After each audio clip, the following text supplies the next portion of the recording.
السلام علیکم ناظرین، امید ہے آپ سب لوگ خیریت سے ہوں گے۔ تو جیسا کہ آپ کو معلوم ہوگا، رمضان شریف کی چاند کی شہادت کو لے کر جو معاملہ گزرا اور تراویح کو لے کر جو سوالات عوام کے بیچ گھوم رہے تھے، ان سبھی کے جوابات ہماری نئی منتخب انجمن کی ہلال کمیٹی دے چکی ہے، جس میں مفتی علی حسین رضوی صاحب نے سارے جوابات دیے۔ انہی کے ساتھ مصنع حضرت صوبدار عالم صاحب اور قاضی حامد صاحب موجود رہے۔ آئیے ہم سنتے ہیں اس سے ریلیٹڈ جتنے بھی جوابات ان کے۔ السلام علیکم حضرت، ایک جو چاند کا مسئلہ ہوا تھا اس میں اس کے بعد کچھ نیوز چینل اور عوام کی طرف سے یہ چیز آئی تھی کہ انجمن کیبنٹ کا اس میں کیا رول رہا، انجمن نے کیا کیا، اس انجمن کی کمی کی وجہ سے،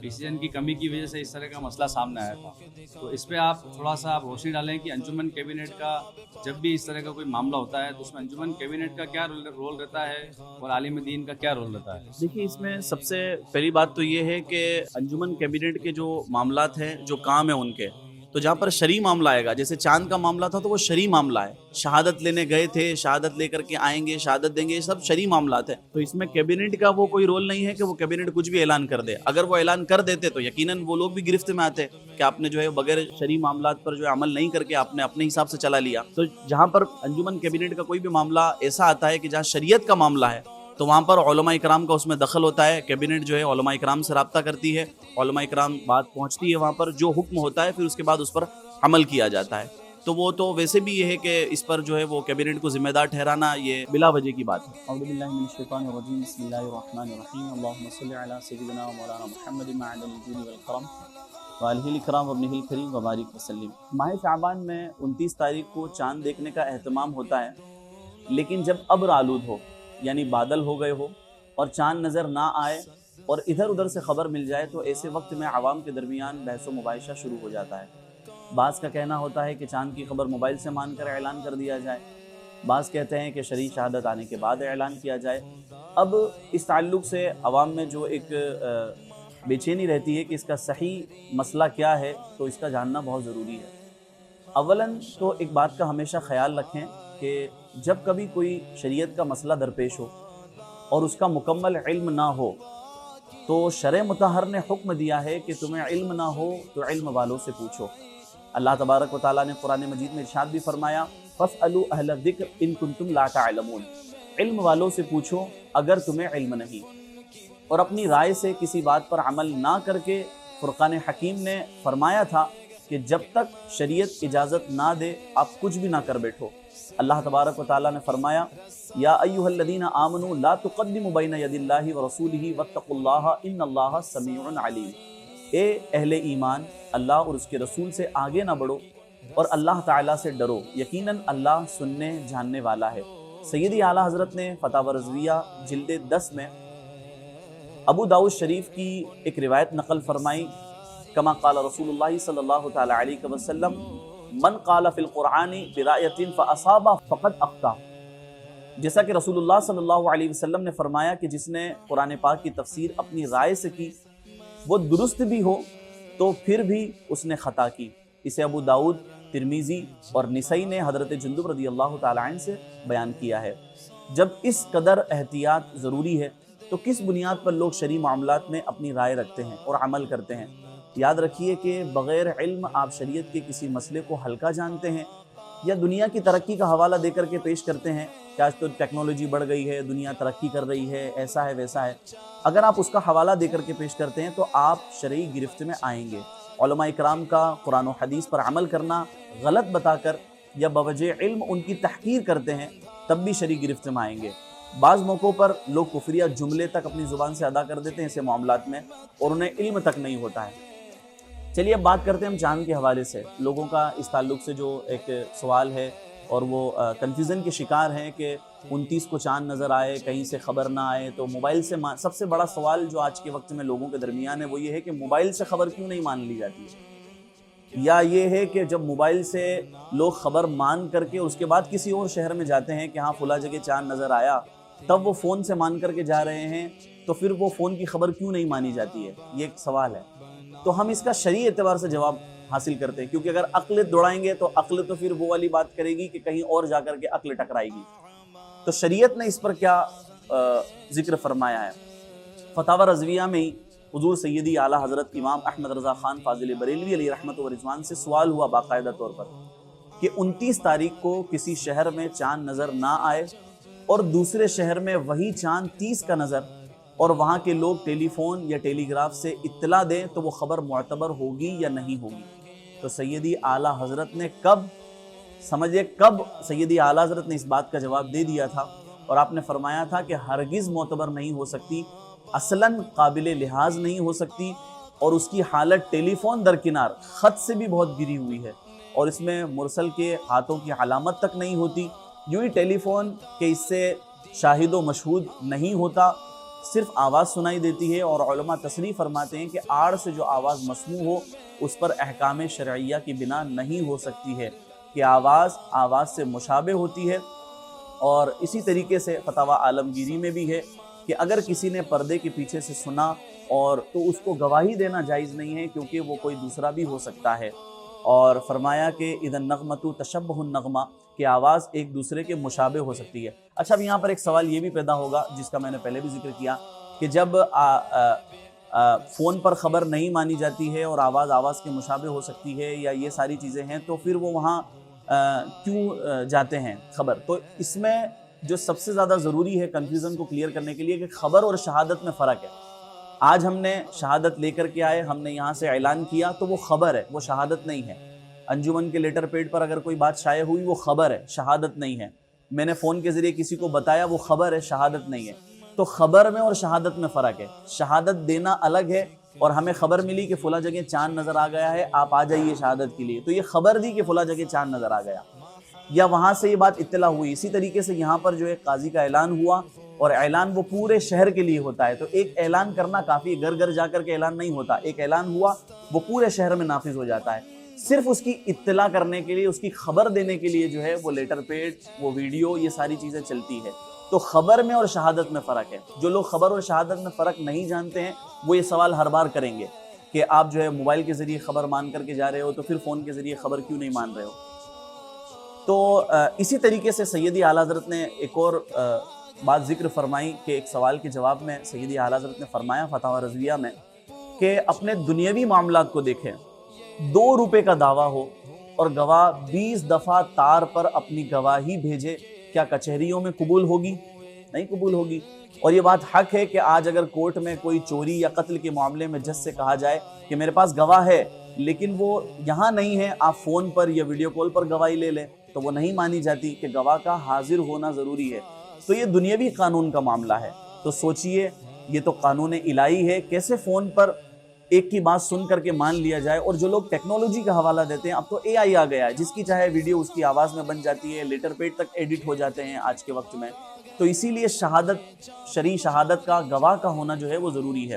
اور اس کے علاوہ فتاوی رضویہ میں سیدی اعلیٰ حضرت نے جلد 10 میں ایک حدیث پاک نقل فرمائی، قال رسول اللہ صلی اللہ تعالی علیہ وسلم صوموا لرؤیتہ وافطروا لرؤیتہ۔ رسول اللہ صلی اللہ علیہ وسلم نے فرمایا چاند دیکھنے پر روزہ رکھو اور چاند دیکھنے پر عید کرو۔ اسے بخاری و مسلم نے حضرت ابو ہریرہ رضی اللہ تعالی عنہ سے روایت کیا ہے، اور یہ حدیث مشہور ہے۔ ایک اور جگہ ارشاد فرمایا، قال رسول اللہ صلی اللہ تعالی علیہ وسلم فإن غم علیکم فاکملوا العدۃ 30۔ رسول اللہ صلی اللہ علیہ وسلم نے فرمایا کہ اگر تم پر چاند بادل کی وجہ سے مخفی رہے تو تم 30 دن مکمل کرو۔ اسے امام بخاری نے اور اس کی مثل امام مسلم نے حضرت عبداللہ بن عمر رضی اللہ تعالی عنہما سے روایت کیا ہے۔ اور اسی تعلق سے سیدی اعلیٰ حضرت سے فتاوی رضویہ میں اور بھی بہت سارے سوالات ہوئے ہیں جو تار کے تعلق سے، جہاں پر آپ نے فرمایا ہے کہ امور شرعیہ میں تار کی خبر محض نامعتبر ہے، اور یہ طریقہ اگر کوئی یہ نکالے کہ تحقیق ہلال کے لیے تراشا گیا ہے تو یہ بھی باطل و بے اثر ہے۔ مسلمانوں پر ایسے اعلان پر عمل حرام ہے، اور جو اس کی بنا پر مرتکب اعلان ہو سب سے زیادہ مبتلا آثام ہے۔ سیدی اعلیٰ حضرت نے یہاں تک فتاوی رضویہ میں 3 جو ہے وہ رسالے تحریر فرمائے ہیں۔ اگر کسی کو تفصیل درکار ہے وہ ان رسالوں کا مطالعہ کرے کہ کس طریقے سے سیدی اعلیٰ حضرت نے جو ہے ان سارے سوالوں کے جو ہے وہ جواب آپ نے جو ہے وہ تحریر فرمائے ہیں۔ اسی طریقے سے سیدی اعلیٰ حضرت سے فتاوی رضویہ میں اور بھی کچھ سوالات ہوئے جہاں پر جو ہے آپ نے اس حوالے سے ذکر فرمایا۔ اور حضور تاج الشریعہ رحمۃ اللہ تعالی علیہ نے تو اپنی جو کتاب ہے جدید ذرائع ابلاغ سے رؤیت ہلال کے ثبوت کی شرعی حیثیت، اس میں تو آپ نے تفصیلاً جو ہے اس بات کو ذکر کیا ہے اور ایک ضخیم کتاب جو ہے وہ آپ نے تحریر فرمائی ہے اور اس موضوع پر آپ نے گفتگو فرمائی، جس میں آپ نے دلائل و براہین کی روشنی میں اس بات کا ثبوت فراہم کیا ہے کہ متعدد ٹیلی فون اور موبائل سے حاصل ہونے والی خبر مستفیض نہیں ہے، کہ اگر کوئی فون سے جو ہے وہ خبر دے دے تو وہ خبر نہیں مانی جائے گی۔ اس حوالے سے سیدی حضور تاج الشریعہ کی اس کتاب کا مطالعہ کوئی کر سکتا ہے کہ اس میں آپ نے کس طریقے سے دلائل کے ساتھ جو ہے وہ یہ سارے جوابات جو ہے آپ نے ارشاد فرمائے ہیں۔ اب اسی طریقے سے ایک جگہ خبر ہو گئی، کوئی وہاں کا لیٹر پیڈ لے کر کے اور دوسری جگہ کی بات مان رہا ہے، تو یہاں پر بھی سیدی اعلیٰ حضرت نے جو ہے فتاوی رضویہ میں اس تعلق سے جو ہے ذکر فرمایا کہ مونگیر کا ہی معاملہ ہوا تھا کہ وہاں پر جو ہے وہ 29 تاریخ کا جو ہے وہ چاند مطلع صاف نہیں ہونے کی وجہ سے نظر نہیں آیا تھا، لیکن کلکتہ میں جو ہے نظر آ گیا تھا، اور برقی خبر تار کی وجہ سے جو ہے خبر پہنچ گئی تھی۔ وہاں پر ایک رئیس نے جو ہے وہ لوگوں کے روزے توڑوا دیے تھے۔ سیدی اعلیٰ حضرت نے بہت سخت حکم جو ہے یہاں پر بیان فرمایا تھا، اور آپ نے اس کے سوال کے جواب میں ارشاد فرمایا تھا کہ تار کی خبر جو ہے وہ محض نامعتبر ہے، اور اس کی بنا پر افطار یہ محض ناجائز واقع ہوئی ہے، اور جو ایسے لوگ ہیں اشخاص مذکور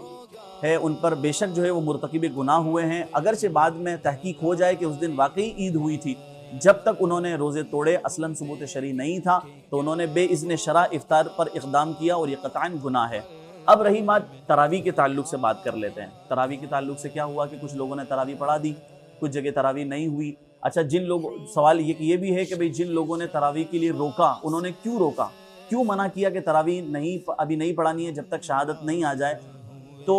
اس کا بھی جواب شریعت نے ہمیں دیا، کیونکہ عقل سے جواب دیں گے تو پھر یہ ہے کہ بھئی کہیں سے خبر آ گئی تھی تو نماز پڑھ لو، نماز پڑھنے میں کیا حرج ہے، یا قضا ہو جائے گی، یا اس طرح کے بھی بہت سارے سوالات جو ہے لوگوں کے ذہن میں ہیں کہ نماز قضا ہو گئی لوگوں کی۔ شریعت اس تعلق سے کیا کہتی ہے؟ ہمیں تو شریعت کا ہی حکم ماننا ہے، اور شریعت ہی ہمارے لیے اصل ہے۔ اگر ہم عقل پر چلنے لگ گئے تو معاملہ بہت دور تک چلا جائے گا۔ لوگ عقل میں تو یہ بھی کہنے لگ جائیں گے کہ عصر اور مغرب میں یار بہت کم وقفہ رہتا ہے، کام کرتے ہیں عصر مغرب ایک ساتھ پڑھ لیتے ہیں، اللہ کو تو پیش کرنی، اللہ قبول کرنے والا ہے۔ تو یہ عقل کے جوابات ہوتے ہیں، تو عقل ایسی باتیں ہمیں پہنچاتی ہے کہ انسان جو ہے وہ کہیں اور چلا جاتا ہے۔ بہرحال اس تعلق سے اگر ہم شریعت کا جواب سننا چاہیں تو شریعت سے ہم معلوم کریں تو ہمیں بتایا گیا تراویح کے تعلق سے بھی۔ اچھا دیکھیے سیدی اعلیٰ حضرت نے کیسی ہم لوگوں کی رہنمائی فرمائی ہے ہر جگہ، کہ جہاں پر بھی اس طرح کے معاملات پیش آتے ہیں سیدی اعلیٰ حضرت نے کیسے ہماری رہنمائی فرمائی۔ سیدی اعلیٰ حضرت سے سوال بھی ہوا اس تعلق سے، اور سوال کیا ہوا کہ 29 کو چاند نظر نہ آئے اور افواہ ہو جائے کہ چاند تو ہو گیا ہے، چاند ہو گیا ہے لیکن شہادت دینے والا نہ ملے تو شب کو تراویح مع جماعت کرنا جائز ہے یا نہیں، اور صبح کو روزہ رکھنا درست ہے یا نہیں؟ یہ اعلیٰ حضرت سے سوال ہوا، تو آپ نے اس کے جواب میں ارشاد فرمایا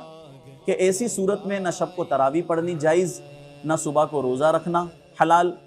اما الثانی فللحدیث و اما الاول فللتداعی فی النفل، دوسرا حدیث کی وجہ سے اور پہلا نفل کی طرف تداعی کی وجہ سے منع ہے، بلکہ اگر جماعت نہ کریں اکیلے ہی 20 رکعت پڑھیں اور تراویح کی نیت کریں، جب بھی شرع مطہر پر زیادت کرنے والے ہوں گے کہ تراویح شرع مطہر نے شبہائے رمضان میں رکھی ہے اور یہ رات ان کے لیے شب رمضان نہیں ہے، کیونکہ یقیناً جب تک شہادت نہیں آئی تب تک وہ جو شعبان کی رات ہوگی۔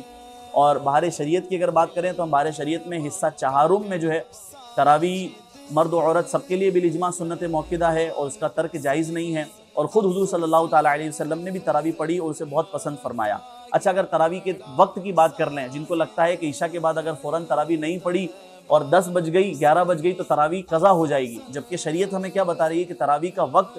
فرض عشاء کے بعد سے، یعنی عشاء کے جو فرض ہے اس کو پڑھنے کے بعد سے طلوع فجر تک ہے۔ تراویح کا وقت طلوع فجر تک تراویح کا وقت رہتا ہے، اور وطر پہلے بھی ہو سکتی ہے اور وطر بعد میں بھی ہو سکتی ہے، کوئی اگر پہلے پڑھ لے تو بھی حرج نہیں ہے۔ اور اگر مستحب کی بات کریں تو دیکھیے بہار شریعت میں فرمایا گیا کہ اگر تراویح کا مستحب وقت جو ذکر کیا ہے تو تراویح کا مستحب وقت یہ ہے کہ تہائی رات تک تاخیر کی جائے، اور آدھی رات کے بعد پڑھے تو بھی کراہت نہیں ہے۔ اگر کوئی رات میں 12 بجے 1 بجے 2 بجے بھی اگر تراویح پڑھتا ہے تو کوئی کراہت نہیں ہے۔ اور پھر اگر کسی کی فوت ہو جائے، بعض لوگوں کا گمان یہ ہوتا ہے کہ اگر تراویح فوت ہو گئی تو وہ تو قضا ہو گئی، بعد میں قضا اگر ادا پڑھ لیں گے تو ادا ہو جائے گی، نہیں، بلکہ بہار شریعت میں یہ ذکر کیا گیا کہ اگر فوت ہو جائے تو ان کی قضا نہیں ہے۔ اگر قضا تنہا پڑھ لی تو تراویح نہیں بلکہ نفل مستحب ہے، جیسے کہ مغرب اور عشاء کی سنتیں ہیں، اور ایسا ہی در مختار اور عد المختار میں بھی ہے۔ اسی حوالے سے ایک اور جگہ پر جو ہے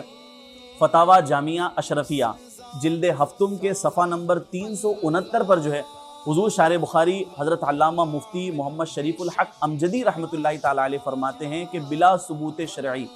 جس حافظ نے 30 شعبان کو تراویح پڑھی اور 30 شعبان یوم شک کو روزہ رکھا تو یقیناً وہ اس لائق نہیں کہ اسے امام بنایا جائے۔ اس نے جو 30ویں شعبان کی رات میں تراویح پڑھی وہ تراویح نہ ہوئی، خالص نفل ہوئی جو غیر مشروع ہوئی اور تداعی کے ساتھ ہوئی، اور یوم شک کو روزہ رکھنا ممنوع ہے، حدیث شریف میں اس تعلق سے ذکر کیا گیا ہے۔ تو یہ ساری کچھ مختصر باتیں ذکر کی ہے کہ ہاں عوام میں جو غلط فہمیاں ہیں وہ کلیئر ہو جائے۔ اس کے علاوہ بھی تفصیلی فتویٰ جو ہے وہ انجمن میں موجود ہے جو تحریر کیا گیا ہے، آپ اسے آ کر کے دیکھ سکتے ہیں اگر کسی کو تحریری فتویٰ دیکھنا ہے۔ اس کے علاوہ جو سیدی اعلیٰ حضرت نے رسالے تحریر فرمائے ہیں، حضور تاج الشریعہ نے جو کتاب تحریر فرمائی ہیں، اور مزید کسی کو اگر اس تعلق سے تفصیل درکار ہو تو وہ ضرور ان کتابوں کا مطالعہ کرے تاکہ اس کے ذہن میں جو غلط فہمیاں ہیں وہ کلیئر ہو جائے۔ اور آخری بات یہی کہوں گا کہ جب بھی شریعت کا کوئی مسئلہ آئے تو ضروری ہے کہ آپ اپنی عقل سے کوئی بات کہنے کی بجائے آپ علماء اکرام کی طرف رجوع کریں اور پہلے اس مسئلے کا جواب حاصل کر لیں، ورنہ ٹیکنالوجی کا دور اتنا خطرناک چل رہا ہے کہ لوگ ابھی دیکھیے آپ کس طریقے سے جو ہے ابھی ایک کسی شہر کے لیڈر کو جو ہے لوگوں نے جو ہے سنی بنا دیا، اس کے لیے دعائے مغفرت کرنے لگے لوگ، حالانکہ صحابہ اکرام سے محبت کا درس ہم لوگ دیتے ہیں، اور جو حضرت ابوبکر صدیق دیگر صحابہ اکرام کی شان میں، انبیاء اکرام کی شان میں اگر کوئی گستاخی کرے اور لوگ جو ہے جب وہ مر جائے تو اس کی بہادری کا حوالہ دے کر، یہ عقل ہے کہ عقل یہ کہتی کہ اس نے بہت اچھا کام کیا وہ تو صحیح ہے، لیکن شریعت کچھ اور کہتی ہے۔ تو شریعت ہمیں قرآن و حدیث ہمیں جینے کا سلیقہ سکھاتی ہے، ہمیں صحیح راہ کی طرف لے جاتی ہے۔ ہمارے ایمان اور عقیدے کی حفاظت اگر ہمیں چاہیے تو ہمیں قرآن و حدیث پر ہی عمل کرنا ہوگا۔ اللہ تبارک و تعالی ہم سب کو عمل کی توفیق عطا فرمائے۔